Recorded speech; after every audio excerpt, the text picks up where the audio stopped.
Olá, meu irmão, minha irmã, seja bem-vindo a mais um vídeo dessa série de vídeos sobre a nova aliança. Quero que você entenda perfeitamente tudo sobre a nova aliança. E hoje o tema do vídeo: a velha aliança era boa? Pode até parecer tolice perguntar se a velha aliança era boa o bastante, mas essa é uma pergunta legítima e muito importante. Se a resposta fosse tão clara assim, cristão algum jamais pautaria sua vida em qualquer parte da velha aliança. Mas conforme eu vou mostrar nos próximos vídeos, a maioria dos cristãos normalmente misturam partes da velha aliança em sua vida, principalmente quando se trata de dinheiro, ofertas, dízimos, bênçãos materiais, entre outras. Baseamos nossas crenças e práticas muito mais na velha aliança do que na nova aliança, do que nas palavras de Jesus ou nos ensinamentos dos apóstolos. Além disso, a maneira como normalmente oramos se encaixa melhor nos padrões, nas crenças e comportamentos da velha aliança do que da nova aliança. A igreja em geral tem se especializado em distorcer e usar versículos bíblicos de forma errada para apoiar aquilo em que elas acreditam. Quando a pergunta é se a velha aliança é ou não boa bastante, a resposta da Bíblia é clara e simples: não. Mas por que não? Não foi Deus quem a fez para o seu povo? Você pode perguntar. Acontece, meu irmão, minha irmã, que a velha aliança, ela dependia do desempenho das pessoas. E como elas eram imperfeitas e não conseguiam obedecer à lei de Deus com perfeição, a todo tempo a velha aliança não poderia funcionar como não funcionou.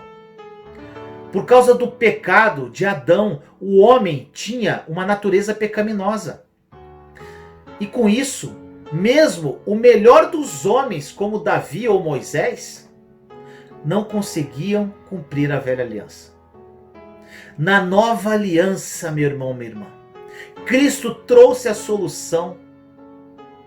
Ele trouxe a solução para destruir a própria natureza pecaminosa, a fim de que o homem não fosse mais escravo do pecado. Nós que vivemos sob a nova aliança, ainda podemos escolher pecar, mas não temos mais que pecar. Consegue entender, meu irmão, minha irmã? Isso é uma notícia maravilhosa. Como a velha aliança não funcionou, Deus ele teve que fazer outra. Eu quero lembrar você, mais uma vez, que a aliança é um compromisso entre Deus e o homem, e mostra a maneira como eles se relacionam. Isso está bem claro, né, gente? Deus nos ama profundamente e quer ter um relacionamento e de intimidade conosco, comigo e com você. Ele também quer que nós tenhamos uma vida abundante. Então ele precisou encontrar uma maneira de fazer com que esse relacionamento entre ele e nós funcionasse perfeitamente. E por isso ele fez a nova aliança. A Bíblia chama de nova aliança de uma aliança superior, como nós podemos ver em Hebreus, capítulo 7, versículo 22. Olha o que diz: Jesus tornou-se, por isso mesmo, a garantia de uma aliança superior. Olha que incrível, gente. É incrível, eu fico fascinado com isso. Assim como a velha aliança dependia do homem, a nova aliança depende de Jesus Cristo. A velha aliança dependia do homem, a nova de Jesus. Olha que aliança perfeita. Nesse versículo, nós vemos que Jesus se torna o fiador, a garantia de uma aliança superior. A simples compreensão desse versículo, meu irmão, minha irmã, e de todo o seu significado, já seria motivo suficiente para passarmos o dia todo nos alegrando, louvando, agradecendo da bondade de nosso Deus. Deus ele se comprometeu conosco, e a garantia desse relacionamento de amor não é o nosso desempenho, mas nosso amado Jesus Cristo e sua obra consumada na cruz. Nós devemos com todas as nossas forças parar de nos relacionar com Deus baseados em nosso desempenho. Tem que parar com isso, meu irmão, minha irmã. Infelizmente temos limitado Jesus ao papel de nosso Salvador, quando na verdade ele é muito mais que isso. Jesus é aquele que garante eternamente que nosso relacionamento com Deus seja sempre perfeito. Gente, eu sou profundamente apaixonado por Jesus. Não porque apenas ele me salvou, mas sabe por quê? Porque entendo que eu tenho uma garantia que está acima de tudo, por causa da nova aliança, que foi garantida por ele, por Jesus. Deus, ele se relaciona comigo de uma maneira radicalmente nova. Aliás, essas dicas que eu estou lhe dando, que eu estou dando para você hoje, sobre o quanto a nova aliança é maravilhosa, são só para que você fique com água na boca, curioso para saber tudo o que teremos nos próximos vídeos, gente. Vocês não têm noção. Como Jesus é a garantia da nova aliança.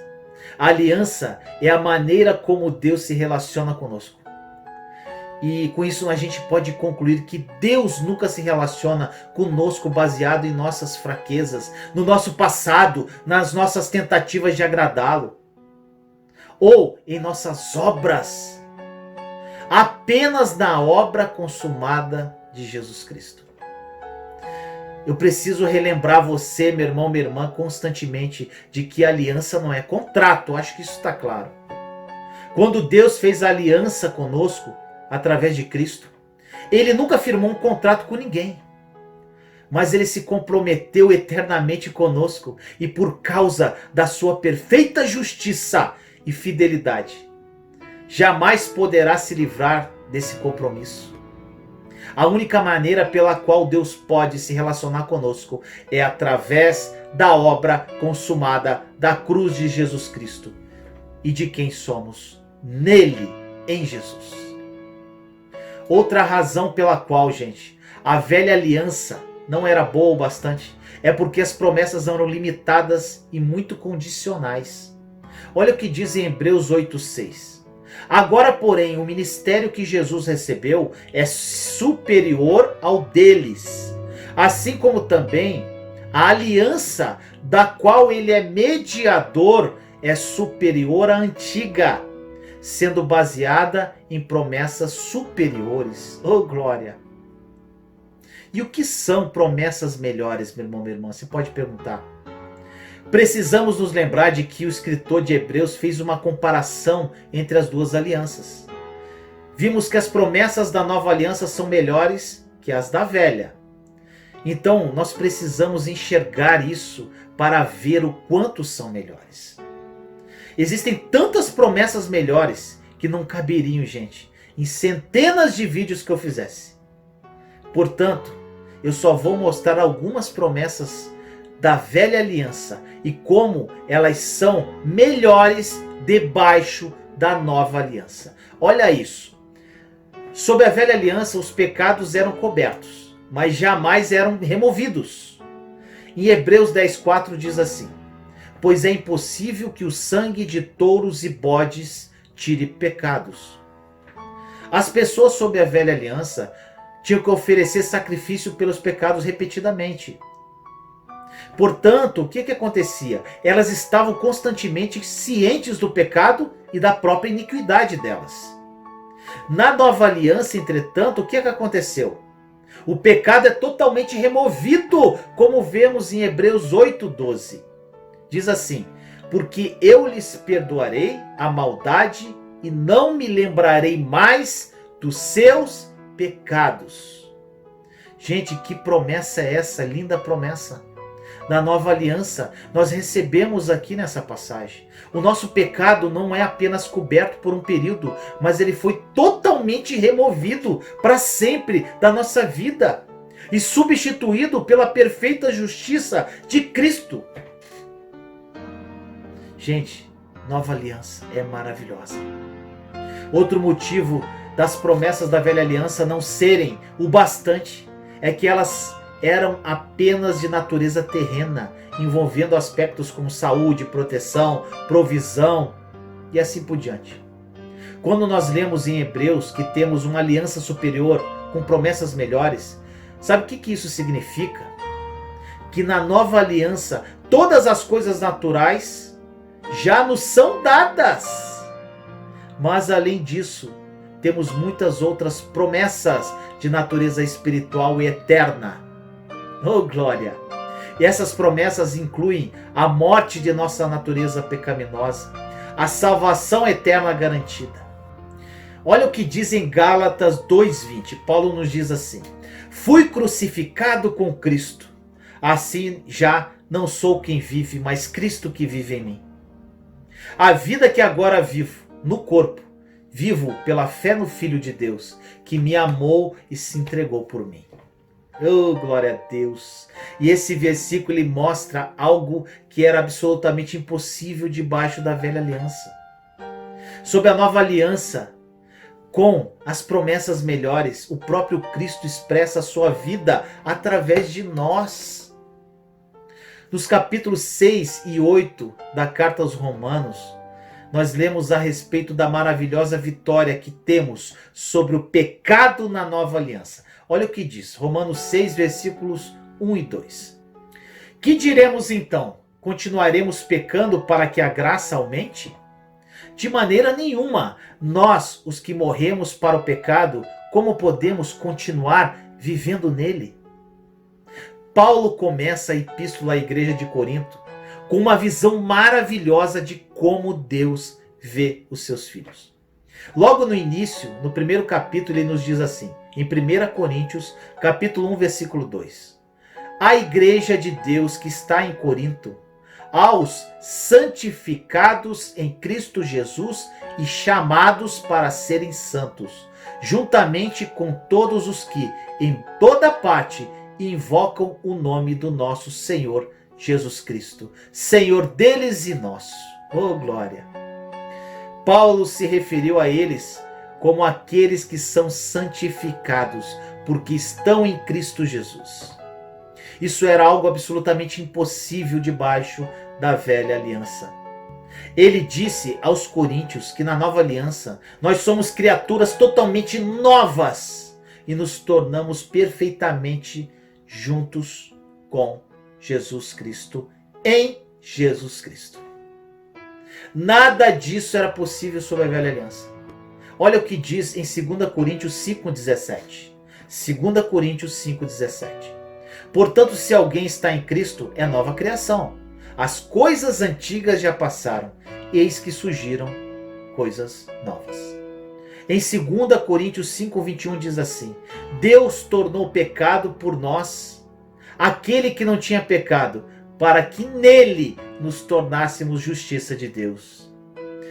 Outra razão pela qual a velha aliança não era boa o bastante é porque o homem não tinha acesso direto a Deus. Eles precisavam constantemente de um mediador, que primeiro oferecia sacrifícios por si mesmo e depois pelas pessoas, por causa da consciência do pecado. Em sua primeira carta a Timóteo, Paulo diz em 1 Timóteo 2,5, olha só: pois há um só Deus e um só mediador entre Deus e os homens, o homem, Cristo Jesus. Debaixo da nova aliança, todos têm acesso direto ao próprio Deus e podem apropriar-se de tudo o que precisam. O Santo dos Santos era um lugar no qual ninguém, a não ser o sumo sacerdote, podia entrar. E apenas uma vez por ano. Esse era o lugar da presença de Deus, Santíssimo na terra. E o homem pecador não podia entrar diante dessa presença. Quando o sumo sacerdote entrava, o povo ficava de fora, esperando ansiosamente para ver se Deus havia aceitado aquele sacrifício. Não era de modo algum uma boa aliança, meu irmão, minha irmã. Mas quando Jesus morreu naquela cruz, a grossa cortina que separava o Santo dos Santos foi rasgada de cima a baixo. Como lemos no Evangelho de Marcos 15:38 diz assim: E o véu do santuário rasgou-se em duas partes, de alto a baixo. A última razão que eu quero mencionar a respeito do motivo de a velha aliança não ser boa o bastante era porque nela Deus vivia num templo feito por homens. A presença de Deus não era permanente, era apenas uma visitação. Enquanto na nova aliança ela passou de visitação para habitação. Isso significa que Deus vive permanentemente em nós, dentro de nós. As pessoas dizem, quando vão ao templo físico, que vão à casa do Senhor. Outras invocam a presença do Senhor numa reunião. Gente, esses são os padrões de pensamento da velha aliança. E ela não era boa o bastante. Deixa eu te mostrar 2 versículos aqui.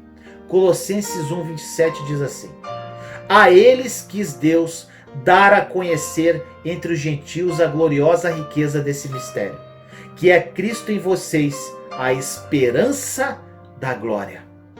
E 1 Coríntios 3:16: Vocês não sabem que são santuário de Deus e que o Espírito Santo de Deus habita em vocês?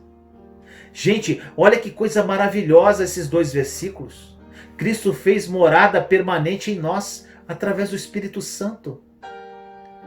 Meu irmão, minha irmã, depois de tantas verdades, como alguém ainda pode desejar viver debaixo da velha aliança? O autor de Hebreus nos diz claramente que a velha aliança não era boa o bastante. Em Hebreus 8, versículo 7, diz assim: Pois se aquela primeira aliança fosse perfeita, não seria necessário procurar lugar para outra. Escolha, meu irmão, minha irmã, viver na nova aliança. Até o próximo vídeo.